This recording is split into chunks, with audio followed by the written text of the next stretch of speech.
No, med temi obletnicami so mi dodelili laskav naziv Oče tedna vseživljenjskega učenja. Naj pojasnim, kako je to nastalo in s čim je povezano. Leta 1995 sem dobil ugodno priložnost, da sem obiskal Anglijo in ostal tam nekaj dni. V tem programu je bil predviden ogled nekaterih zanimivih dejavnosti s področja izobraževanja odraslih, pa tudi to, kar so imenovali tam Adults Learners Week, se pravi teden učenja odraslih.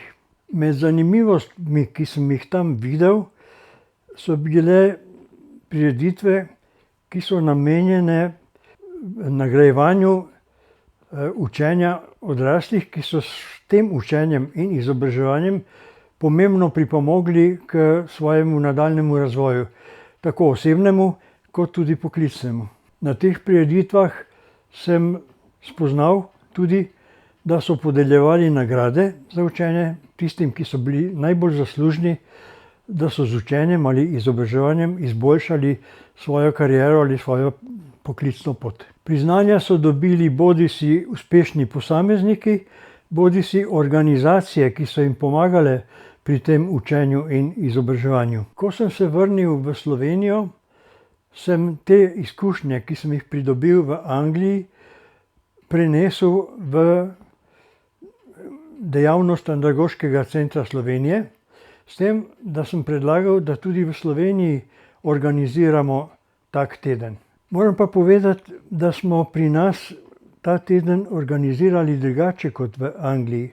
Medtem ko je bil tam to teden učenja odraslih, smo mi teden poimenovali teden vseživljenjskega učenja. Seveda s to razliko pri nas nismo zajemali samo odrasle, ampak smo prireditev namenili tudi otrokom in mladini, kajti vseživljenjsko učenje pomeni, da se učimo od rojstva do smrti. Žal se, kot sem že povedal, tudi tisti, ki so odgovorni za politiko vzgoje in izobraževanja, ne zavedajo te slabosti naše šole.